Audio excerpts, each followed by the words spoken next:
ఉన్నది లేనట్టు లేనిది ఉన్నట్టు కనికట్టు చేస్తారు మెజిషియన్స్. ఆ మాయ వెనుక మర్మం తెలిస్తే అదో చిన్న ట్రిక్ మాత్రమే. ఇటీవల సార్వత్రిక ఎన్నికల్లోనూ అలాంటిదే జరిగింది. కానీ అసలు విషయం తెలిసే వరకు అది పెద్ద మాయే. ఆ మ్యాజిక్ చేసింది కేంద్ర ఎన్నికల సంఘం. దేశవ్యాప్తంగా సగానికి పైగా లోక్సభ నియోజకవర్గాల్లో పోలైన ఓట్ల కంటే కౌంటింగ్లో హెచ్చుతగ్గులు రావటమే దీనికి ఉదాహరణ. ఒక లోక్సభ నియోజకవర్గంలో 3,000కు పైగా ఓట్లు ఎక్కువగా లెక్కిస్తే మరో సెగ్మెంట్లో 16,000కు పైగా ఓట్లను తక్కువగా కౌంట్ చేశారు. అసలు వేయని ఓట్లు ఎక్కడి నుంచి వచ్చాయి? వేసిన ఓట్లు ఎక్కడికి వెళ్లాయి? సార్వత్రిక ఎన్నికల కౌంటింగ్ విషయంలో నెలకొన్న వివాదాల నేపథ్యంలో ఎన్నికల ప్రక్రియ సమగ్రతపైనే అనుమానాలు తలెత్తే పరిస్థితి వచ్చింది. ఈసారి జరిగిన ఎన్నికల్లో అత్యధిక లోక్సభ స్థానాల్లో పోలైన ఓట్లతో చూస్తే లెక్కించిన ఈవీఎంల ఓట్ల సంఖ్యలో భారీ తేడా ఉన్నట్లు ది వైర్ వార్తా సంస్థ పేర్కొంది. కేంద్ర ఎన్నికల సంఘం స్వయంగా ప్రకటించిన గణాంకాల ఆధారంగా ఓ కథనాన్ని ప్రచురించింది. దేశవ్యాప్తంగా డామన్ డయ్యు, లక్షద్వీప్, అట్టింగల్ వంటి కొన్నింటిని మినహాయిస్తే అత్యధిక స్థానాల్లో నమోదైన మొత్తం ఈవీఎంల ఓట్ల సంఖ్య అంతిమంగా లెక్కించిన ఈవీఎం ఓట్లతో సరిపోలడం లేదని ది వైర్ వెల్లడించింది. ఏకంగా 140 పైచిలుకు స్థానాల్లో పోలైన ఈవీఎం ఓట్ల కంటే లెక్కించిన వాటి సంఖ్య ఎక్కువగా ఉన్నట్లు కథనంలో పేర్కొంది. ఇలా 2 నుంచి 3,811 ఓట్ల వరకు అదనంగా లెక్కించినట్లు వెల్లడైంది. మరోవైపు కొన్ని లోక్సభ స్థానాల్లో లెక్కించిన ఈవీఎం ఓట్ల సంఖ్య పోలైన ఓట్ల కంటే తక్కువగా ఉంది.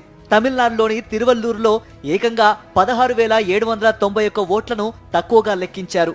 ఇక అస్సోంలోని కోక్రాఝర్లో 10,760 ఓట్లు, ఒడిశాలోని దెమ్కనల్లో 9,427 ఓట్లను తక్కువగా లెక్కించినట్లు ఎన్నికల సంఘమే ప్రకటించింది. అయితే కొన్ని చోట్ల పొరపాటున మాక్ పోలింగ్ స్లిప్పులను తొలగించకుండానే కౌంటింగ్ ప్రక్రియ ప్రారంభించడం, మరికొన్నిసార్లు ఫామ్ 17(c)లో ఓట్ల సంఖ్య తప్పుగా నమోదు చేయడం ఇలా ఓట్లు తక్కువ కావడానికి కారణమని ఉత్తరప్రదేశ్ రాష్ట్ర ఎన్నికల సంఘం ప్రకటించింది. కంట్రోల్ యూనిట్తో సరిపోలనప్పుడు అలాంటి ఓట్లను పక్కన పెడతారని, అందువల్లే పోలైన ఈవీఎం ఓట్ల కంటే లెక్కించిన వాటి సంఖ్య తక్కువగా ఉంటుందని పేర్కొన్నారు. ఇలా ఓట్ల సంఖ్య తక్కువ కావడానికి వివరణ ఇచ్చిన ఎన్నికల సంఘం ఎక్కువ ఓట్లు లెక్కించడం ఎలా సాధ్యపడిందన్న దానిపై మాత్రం మౌనం దాల్చింది.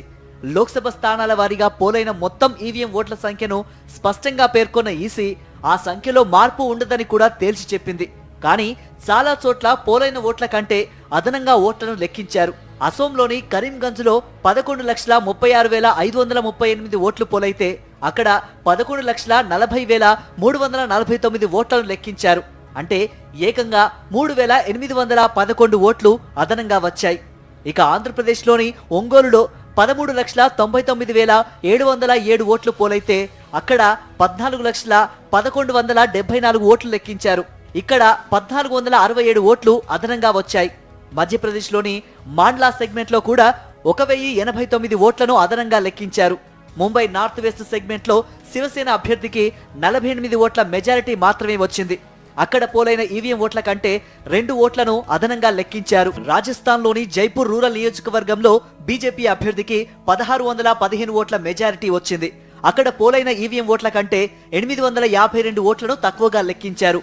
ఇక ఛత్తీస్గఢ్లోని కాంకేర్ సెగ్మెంట్లో బీజేపీ అభ్యర్థి 1,884 ఓట్ల మెజారిటీతో విజయం సాధించారు. కానీ అక్కడ ఈవీఎంలలో పోలైన ఓట్ల కంటే 950 ఓట్లను తక్కువగా లెక్కించారు. ఇలా ఈవీఎంలలో పోలైన ఓట్ల కంటే ఎక్కువ ఓట్లను ఎలా లెక్కించారన్నది $1 మిలియన్ ప్రశ్నగా మారింది. అంతేకాదు ఓట్ల సంఖ్య తగ్గడానికి మాక్ పోలింగ్ డేటా తొలగించకపోవడమే అని చెప్పడానికి ప్రాతిపదిక కూడా లేదు.